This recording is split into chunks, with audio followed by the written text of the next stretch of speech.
Good morning, good morning. We are live for another episode of the Buckeye Roast. It's your boy Ron James here with my guy QP Ski. Q, how you doing?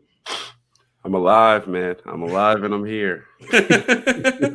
Feeling tired? Oh yeah, it just hit 5, so I just seen that 4 go away. So just a Look at bit, but we're look at here. the bright side, bro. When you wake up for this show, at least you know it's not going to be 105 degrees because the sun's still not up. Yeah, the only star. I actually wonder what it is. Right, it might be a nice 92. That's the key to beat the heat in Arizona. You wake up and do an Ohio State show at 5 in the morning so it doesn't get too warm. It's never that warm in my apartment, so we good. Well, things are warming up around the Woody. Ohio State is getting ready to start fall camp here in the next day. We are going to be looking at fall camp battles because there's going to be position battles going on. Not as many as you would expect, especially with so many guys returning here at Ohio State, but we're going to jump right into it. We made a little bit of traction on the timeline yesterday with one of our discussions regarding Caleb Downs as a kick returner. So I think that's the perfect place to just jump right in today. I feel like one of the first things that we're going to be talking about, at least early on in camp, is who's going to be returning kicks. Kick return, punt return. We don't have a special teams coordinator anymore. Ryan Day noted during the offseason that Brian Hartline will be in charge of kickoff return and Coach Key will be in charge of punt return. So I just want to get your thoughts there. Who do you think are going to be the kick and punt returns, and what type of things are you looking for? Are you looking for someone that's just going to make sure he secures the catch and makes a fair catch and doesn't turn the ball over? Or are you looking for the first kick or punt return in the last decade? I mean, we haven't had a punt return since 2014. We haven't had a kick return since 2010. Do we break those streaks this year? First of all, I gotta give a shout out to Charles Green. He was the first one in the chat, and I was little in the Red Dragons are scrimmaging the Warren Raiders today. So let me get that shout out. First of all, I got to keep the streak going. But yeah, I'm right with you. I mean, you know me. I'm high risk, high reward. That's kind of how I operate. If I had to pick a kick returner, give me Jaden Ballard. I feel like Trey is very valuable at this point. He's a senior, so I wouldn't put him back there. But Jaden Ballard just has that straight line speed. That would be a guy I love to put in the return game. If you say punt returner, give me one of the young guys. Wouldn't mind if Miles Graham does it. That wouldn't be a bad shout out for Mylan? Mylan, sorry, not Miles. Mylan Graham does it. Wouldn't be a bad shout out for him. I mean, Bryson Rogers. Just give me some of the young guys back there to do that and handle that. Or Jermaine Matthews, like I said yesterday. But we'll go with Bryson Rogers for that one right now. So you are opposed to seeing Mecca back there again? Yeah, I mean, Emeka has made his name, but that's the mold. That's the young, talented guys who don't do as much yet, or not in the offense, and get a chance to make an impact. So those would be the guys I would love to do it. It doesn't have to be a senior. It doesn't have to be the best player. I mean, I kind of want to get away from that unless they're just like crazy explosive. So those are the guys I like to see do it. Yeah, I mean, I'm definitely in the Brandon Ennis camp when it comes to punt return. I mean, I'm open to a ton of people on kick return. I feel like that's a little bit more straight line speed. I have a weird feeling, though, that I don't know how many of you guys out there have played the new NCAA game, but anyone who has, they know who the returner is on that game. Q, you want to venture a guess who is the starting kick returner for Ohio State in NCAA 25 or college football 25? I actually have no clue who does it in that game. I have no idea who they put back there. I'm actually curious now. Lorenzo Styles. Not a bad shout. I mean, you hear around the Woody that he's one of the fastest players on the team, so it'd be interesting to see him out there. But I think Brandon Ennis for punt return is definitely the way to go. Super shifty. I feel like you want a guy that can make someone miss, especially with punt return, because those guys usually have to make someone miss pretty early. More with kickoff, you have a little bit of, run ahead time before you have to really make a move or make any contact. So I want to see someone shifty back there. I think Bryson Rogers is a good choice as well. Someone else that's dynamic with the ball in their hand. I did an edit for the 2023 wide receiver class, and every single one of them had multiple kick return highlights. So, I mean, you have guys that have done it in the past. So I think they have a plethora of options. It'll be interesting to see how that shakes out in camp.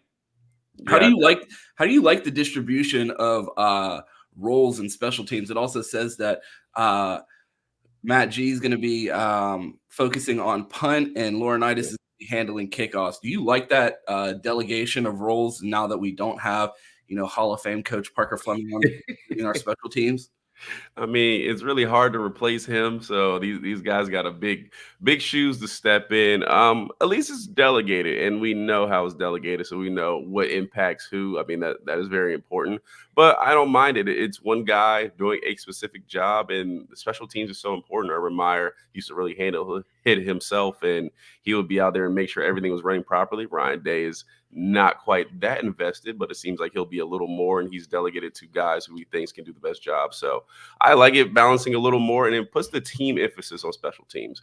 Obviously, we used to have a thing where guys would make their name in special teams, and that's where key players would go, and they'd be like, "Dang, he had a great return, or he went in and laid out somebody. We got to get him in the game." So this is a chance to not only impress the team, but impress your position coach in multiple instances. So I like it.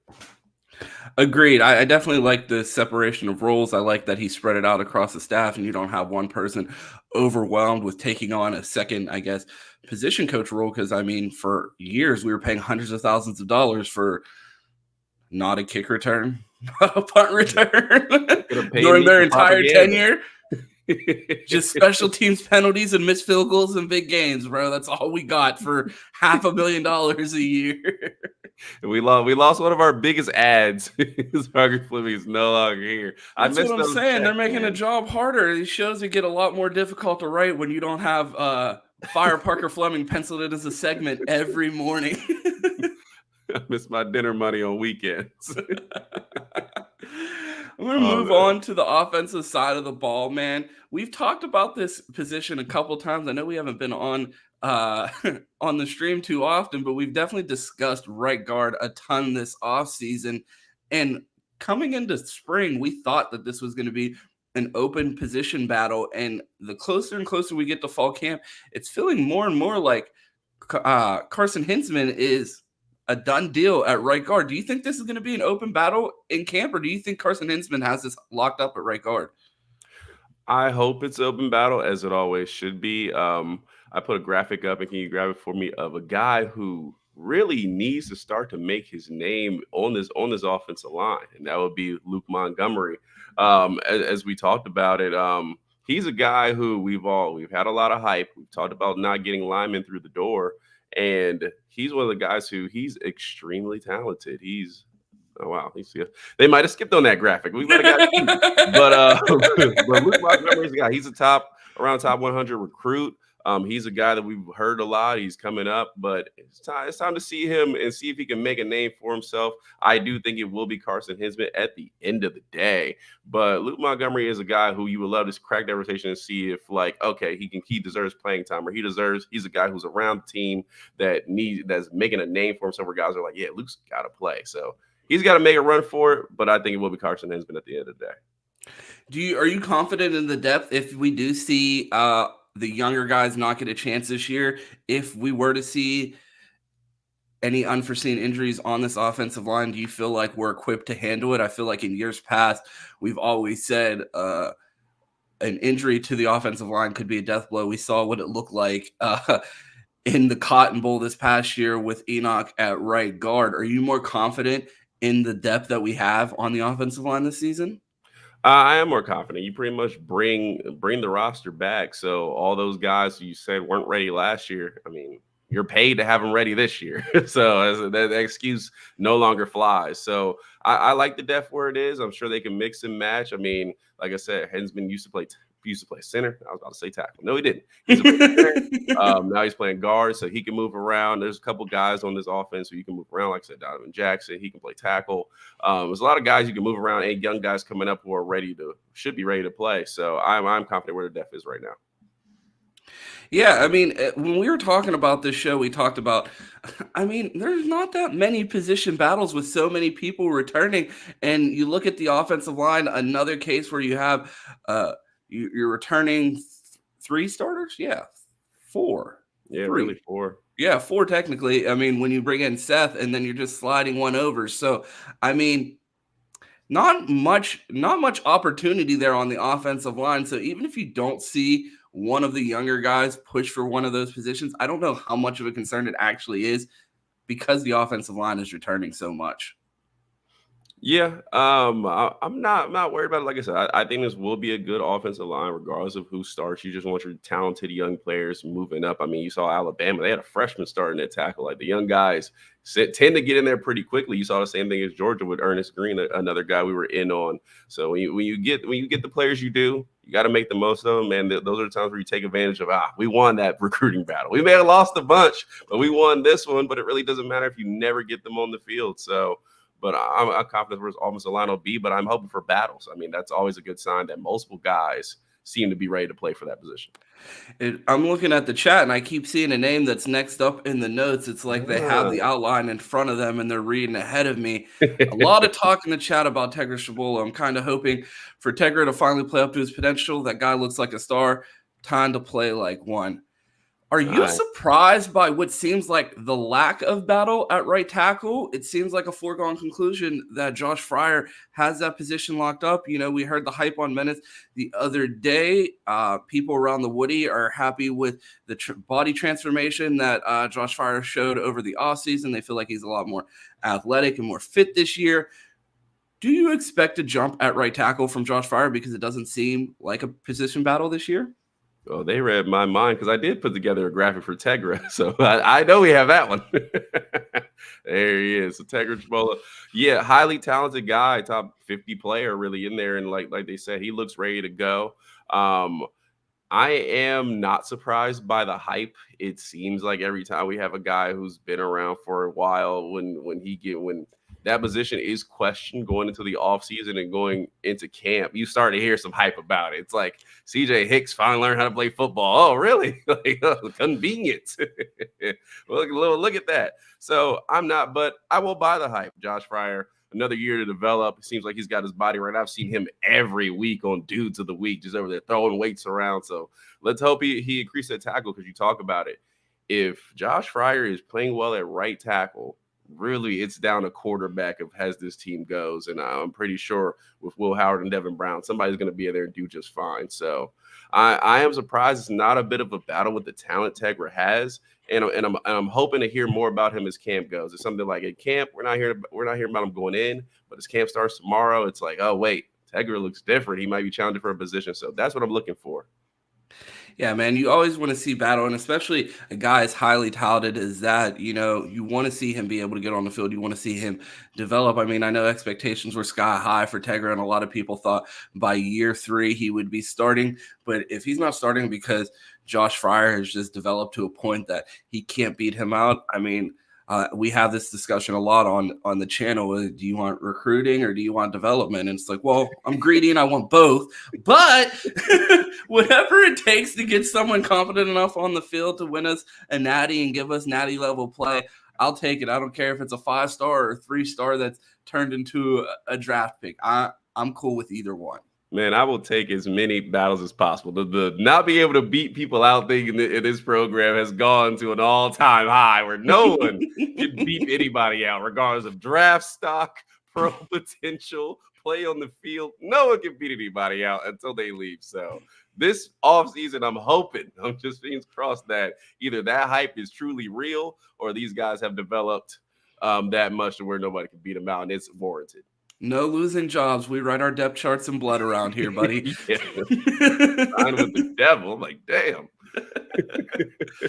So we talked about wide receivers a little bit earlier in the show, but I want to circle back. I know we talked about returners, but it seems like we have an idea of who the top 4 wide receivers are, their distribution of catches, maybe not so clear.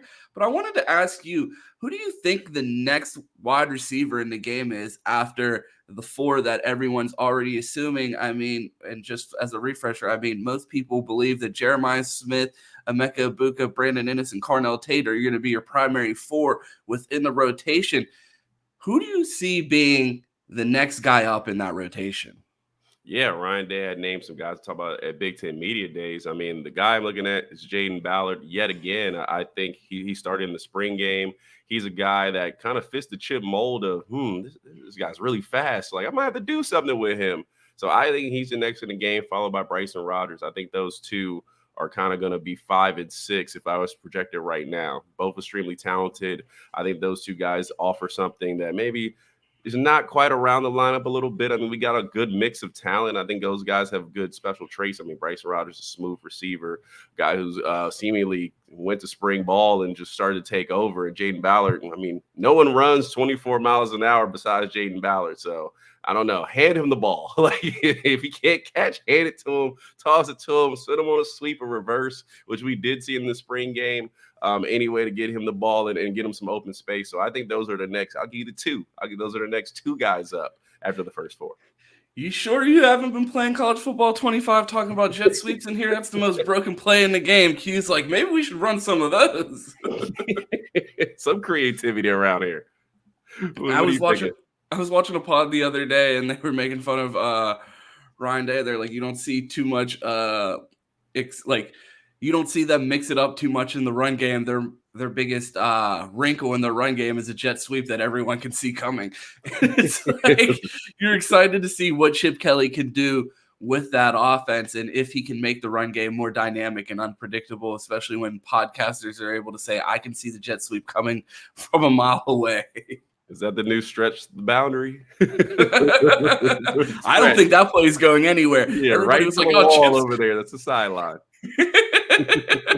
I think Ryan Day has that formation up on his wall. Stretch to the boundary might be his favorite play. I forget which movie it is, but it's the one where the whole team shifts to one side because they know the play coming.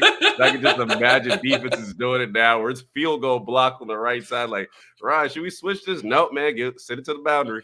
Where you see that formation where it's just the center, the holder, and the kicker, and then they shift the whole team to the left, and they think it's going to confuse them, and they just go back there and smack the soccer player. It's like, who thought of this? You know what? We're going to try to kick this with no offensive line. Oh man!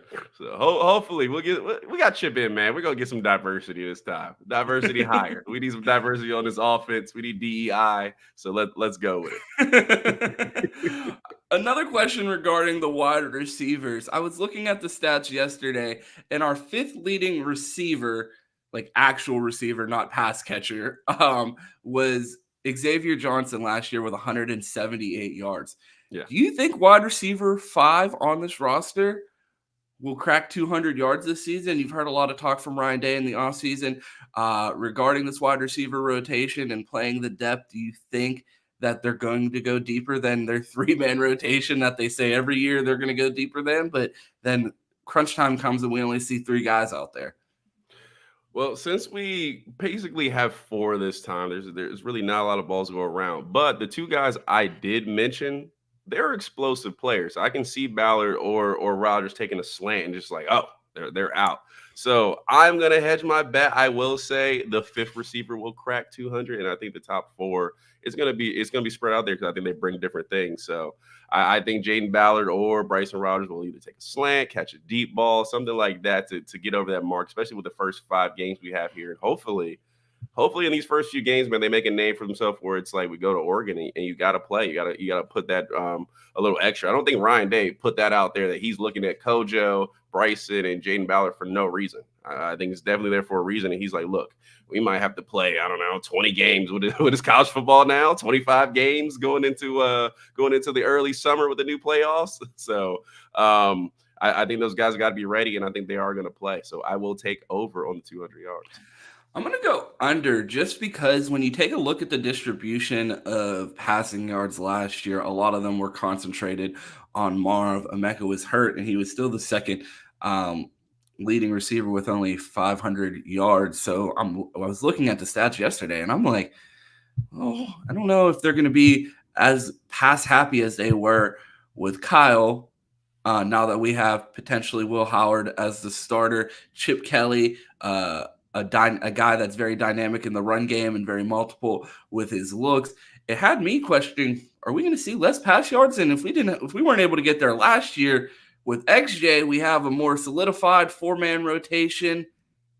Maybe the passing numbers go down this year. I think you got a fair point there. I think there will be balance. I mean, you add in probably a couple more games in the season.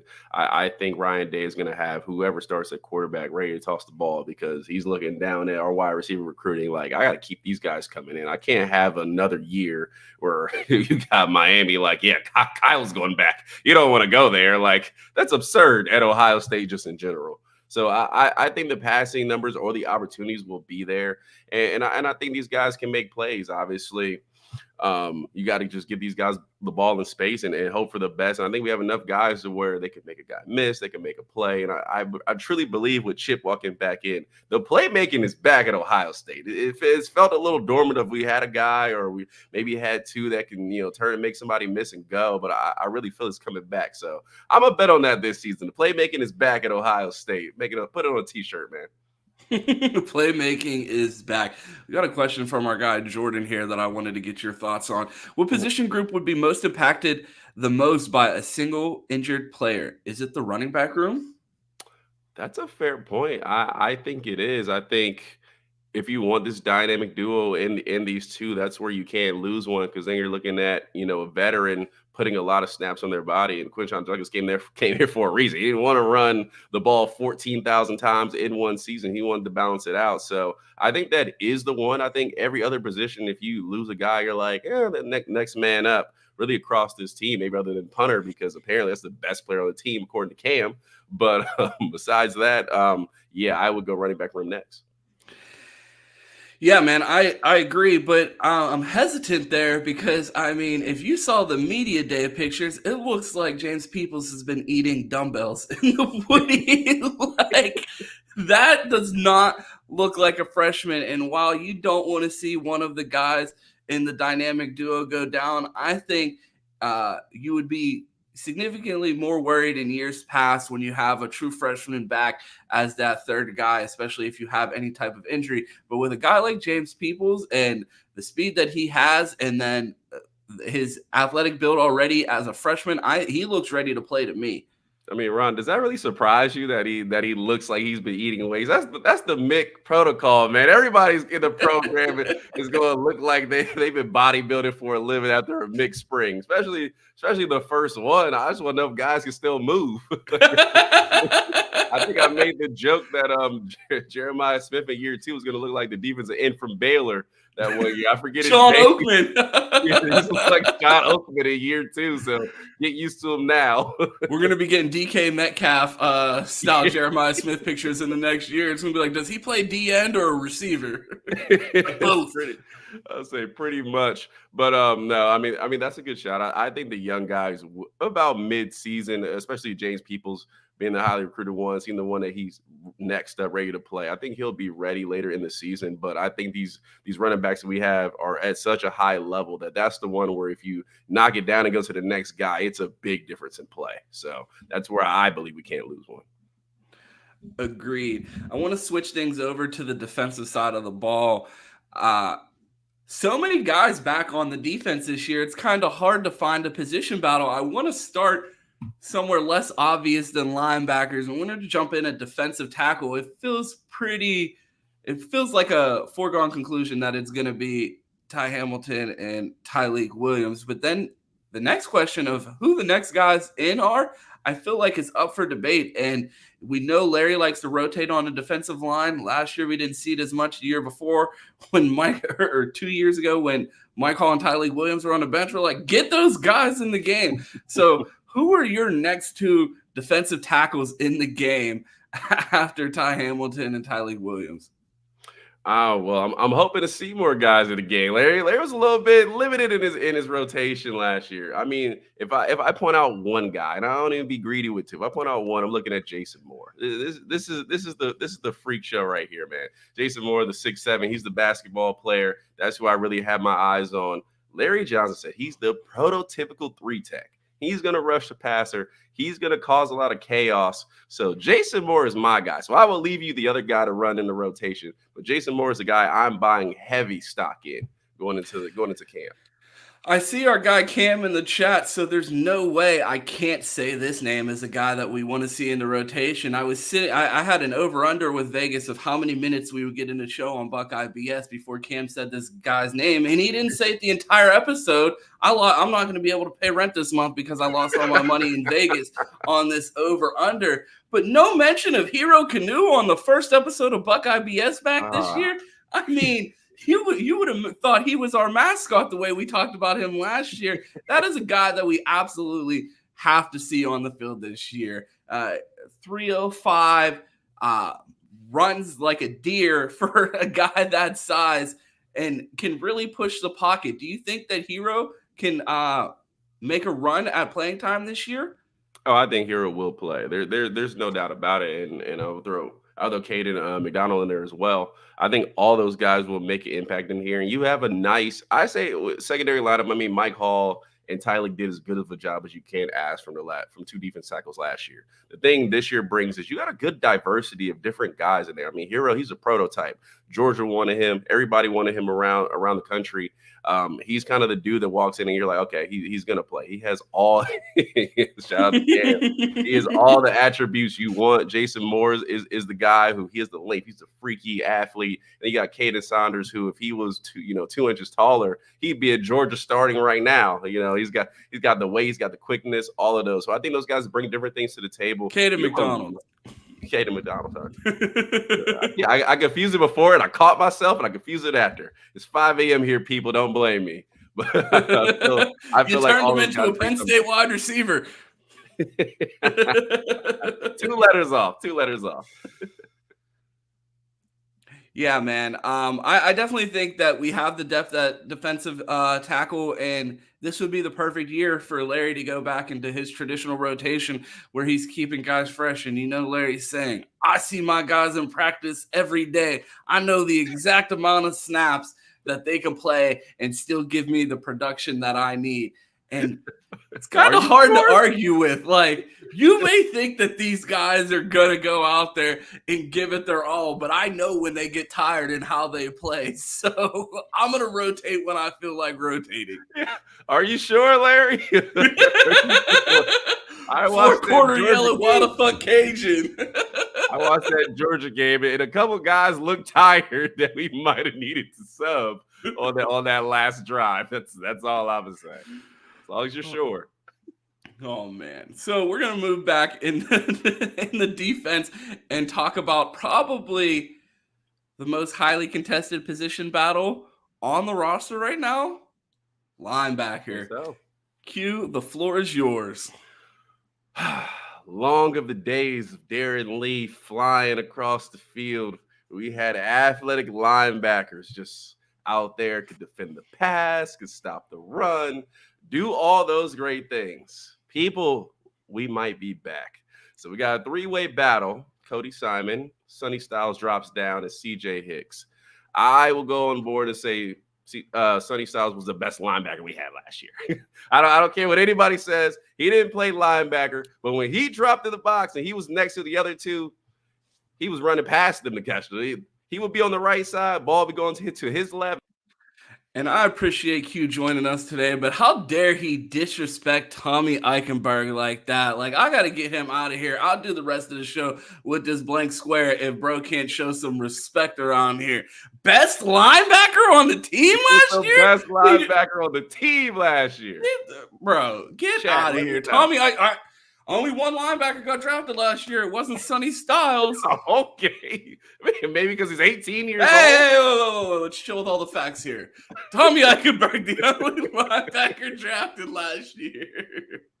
That may be true. But yeah, man, I'm looking for Sonny Styles. He played extremely well last year. Cody Simon is a guy, he's got to show me a little more. Dog had this take of like Cody Simon got his job taken by Steel Chambers, and then when Steel Chambers didn't play well, they just put Cody Simon back in the game. It was like, what? Like, bro, Cody Simon only didn't play because he was hurt. Now that he is healthy, I don't know if you saw the clip of our guy Chris with Juck on Bucks talking about Cody Simon's athletic score testing and him finishing in the top 10 in the 10-yard 10-yard shuttle or 10-yard split. It was like 3 different athletic scores when it comes to speed. And Cody Simon is in the top 10 on the team in all of these speed categories. I called Cam after going to the or the student appreciation practice, and I was like, bro, I'm gonna tell you right now, I walked past Cody Simon in the facility. I don't care if he missed a tackle. I missed it because I'm not talking shit on that dude. Because if I see him in public, bro, I want absolutely no smoke. I am 250 pounds and I look like I'm the size of Cody Simon's left thigh. Like that dude is an absolute fucking tank.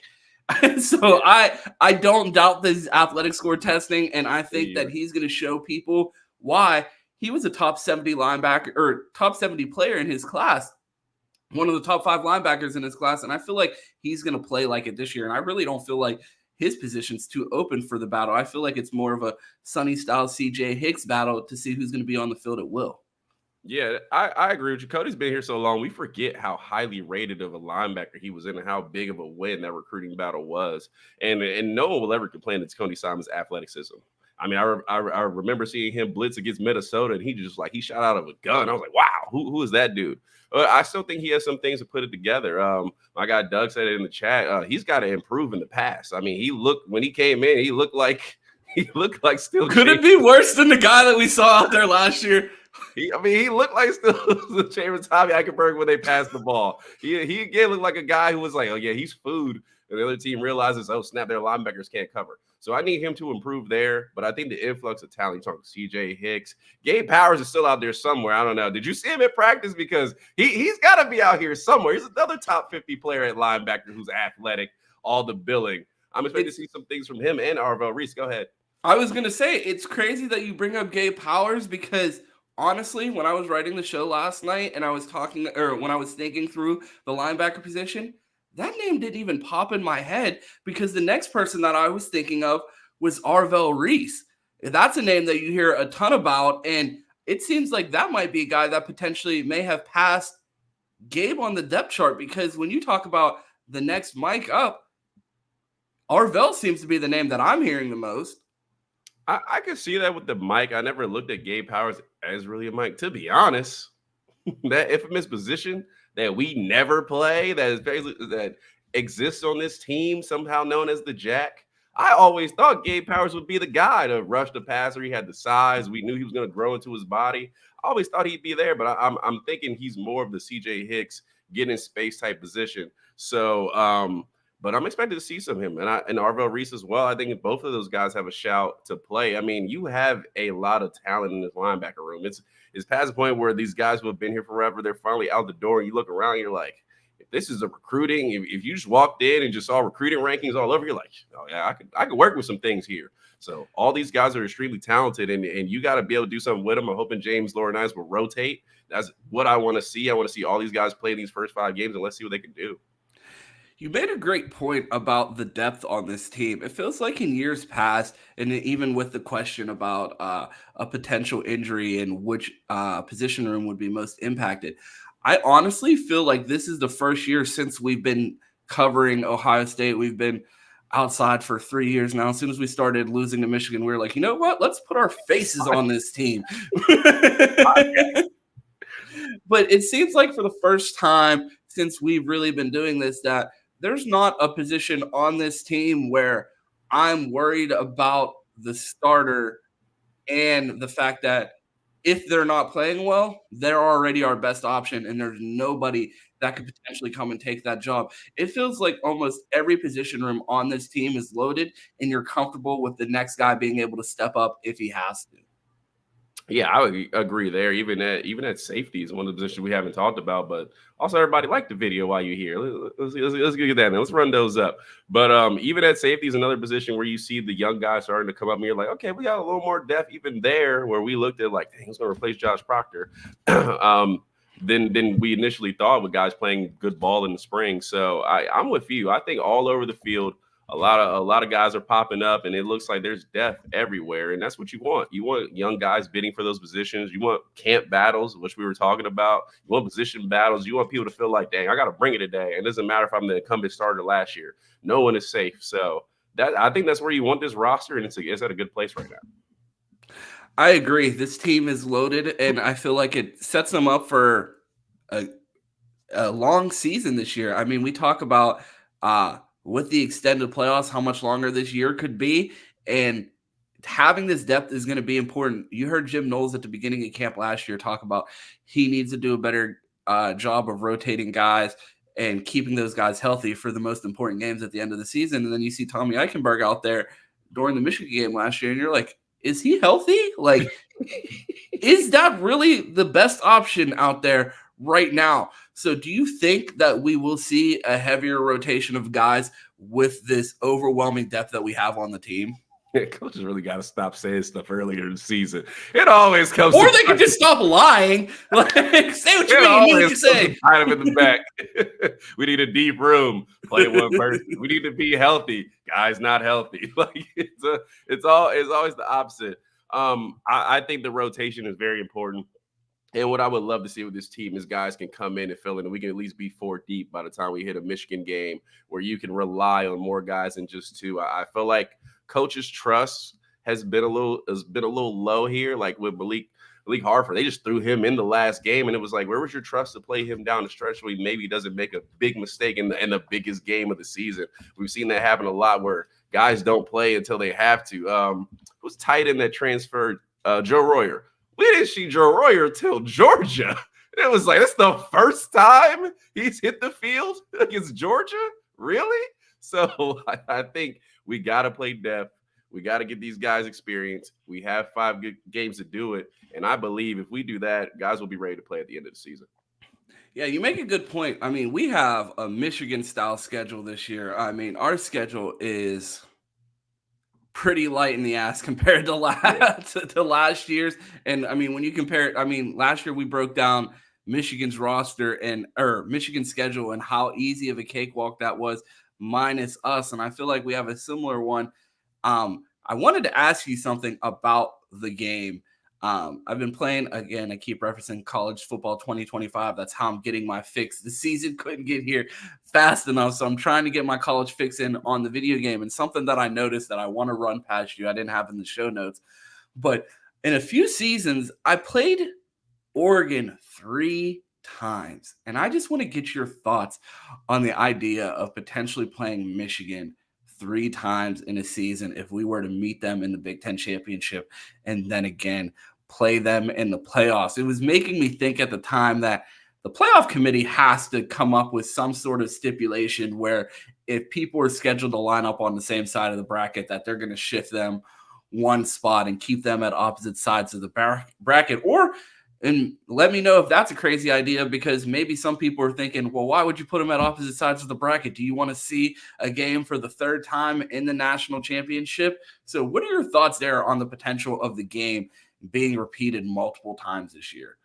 Yeah, I believe you thought ahead of what the committee would do. I think if you get into a playoff sense, they will be on opposite sides when you talk about the best 2 teams coming out of the conference. So if we play in the Big Ten championship, chances are you won't see them. Or if you don't play them in the Big Ten championship, you probably have a better chance of seeing them for a second time in the playoff bid. But hypothetically, if we were going to see them 3 times, I'm all for it, man. Let's go ahead. Let's go ahead and run those 3 back right now. 3 in a row. This man Q's trying to get his get back all in 1 year. roll it all for 1. Oh, you guys beat us 3 years in a row? Remember when we beat you 3 times in a season? Oh man, that season would feed families for a long time.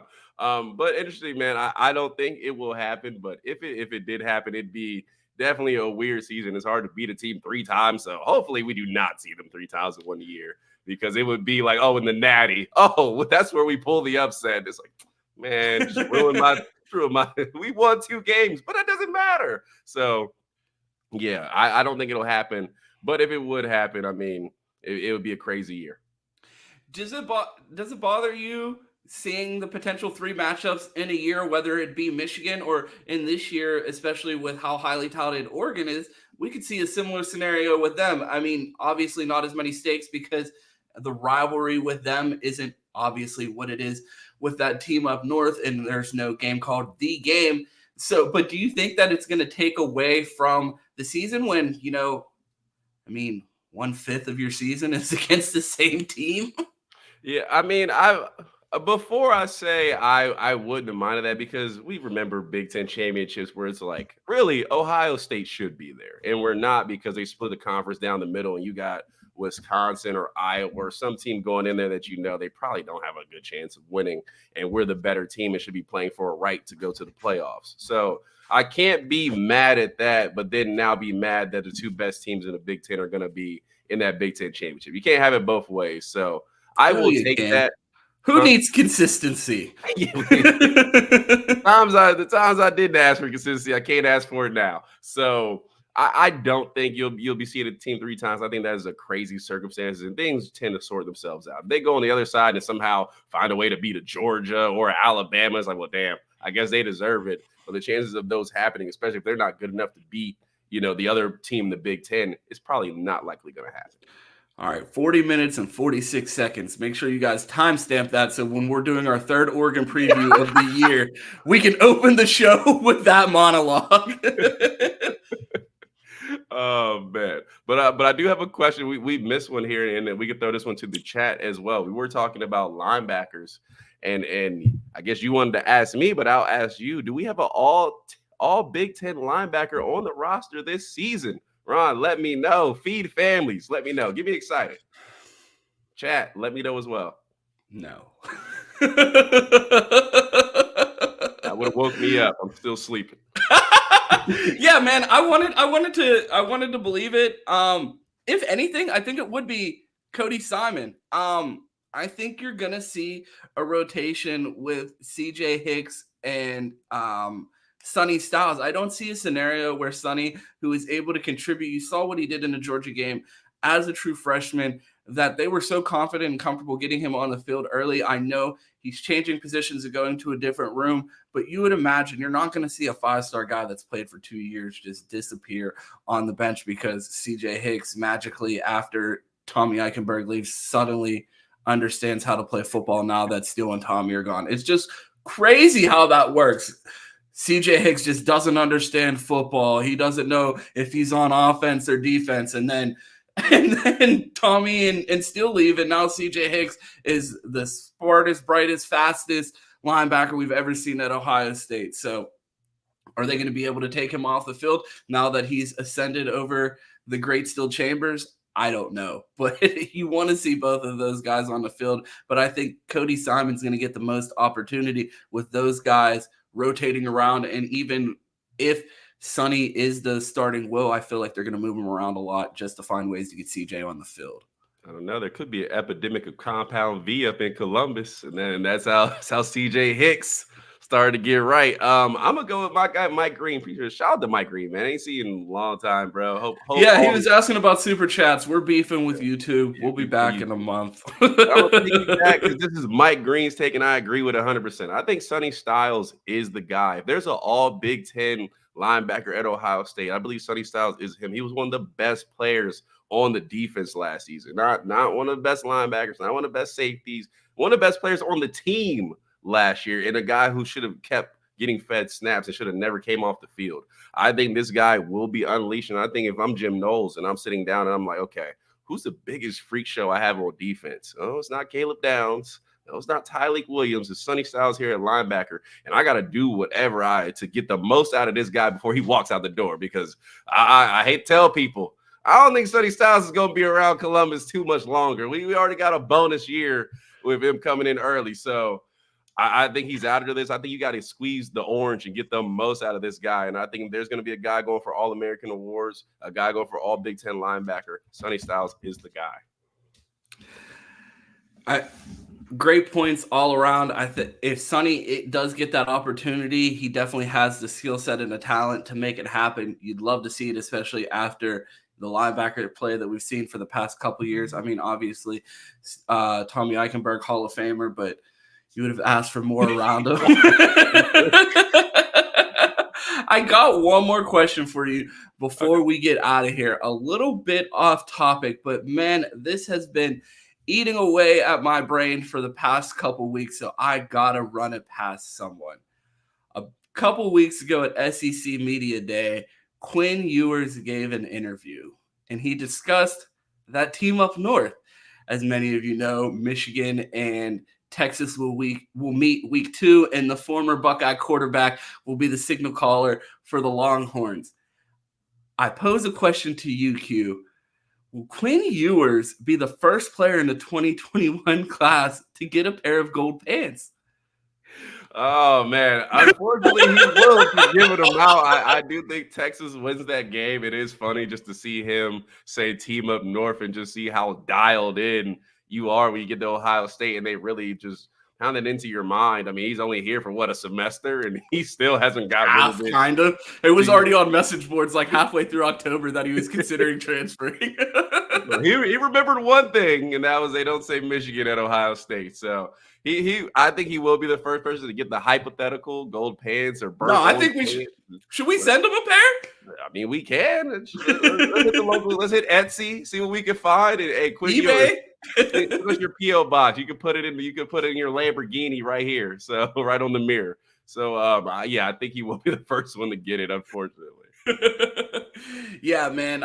I'm out on the ledge that if Quinn Ewers loses to the team up north, Buckeye fans got to wear that loss. Like, there's no way. Like, I told Chris, I'm going to be nervous that there's some sort of curse on this class with that team up north. If Quinn Ewers goes out there and loses week 2 to Michigan, I'm going to be nervous about that game the rest of the year because it's going to be like, Michigan's a juggernaut right now. They got him Ewers, the guy that I'm pretty sure any Buckeye fan out there would take Quinn Ewers right now as their quarterback still as a Buckeye than see him playing for Texas right now. So if he were to go out there and lose and take another L for the 21 class to that team up north, I would be absolutely devastated. Yeah, that'd be back-to-back natties for us if he stayed. But I do that's think our QB. OH in Texas right now. But yeah, man, I'll be looking forward to that one. That should be a great game. But yeah, we'll give him some gold pants if he gets that dub. Quinn Ewers, you heard it here first. You want gold pants? Get that dub. We'll sing you some. It's definitely gonna be horns up in Columbus during that game. But I appreciate everybody tuning in for another episode of the Buckeye Roast. It has been amazing doing these every morning and being back right at it. So glad to be back this season. Glad to see you guys every morning. Q, let the people know where they can find you. Well, a new place you can find me is on Spotify and Apple Podcasts. Leave 5-star reviews. I had some people leave some yesterday. We got to keep it trending. We're looking for a set number. So when we get there, we'll tell you and say thank you so much. So and then Q will shave his eyebrows right on the stream. Yeah, well, I can do it now with AI. So we're good. It's come a long way since last season. You bring the AI eraser out for their eyebrows. Man, these guys shave their eyebrows every episode and grow them back the next morning. But yeah, man, if you want to find me, City Boy Quinn on Twitter. I'm not hard to find. Find it Johnson on Instagram. And if you like movies, I'm Minor League Films over here on YouTube. So you can check me out there. I'll be there from time to time. Ron. If you want to find me, you can find me on Twitter at Tooties. It's 2_TEES. You can find me weekdays here with my guy Q for the Buckeye Roast every day at 8 a.m. You can find us Sundays at 10 a.m. with our guys Cam and Mike for Buckeye BS. Saturday mornings on the Menace platform with our guy Chris Drew for the college football pregame. And it's a double dose of Ron and Chris Drew on Saturdays because, bro, I'll share this with you and the audience. Me and Chris Drew both missed our emails from Bleacher Report, and they reached out to us yesterday like, you guys still locked in? So, yes, we are locked in with Bleacher Report, and we'll be doing post games on the Bleacher Report, in the Bleacher Report app all season. So make sure you check us out there for post games and tune in the Bleacher Report app. But we appreciate everyone tuning in. Camp gets rolling, so get ready because the season's here. Go Bucks and OH. IO.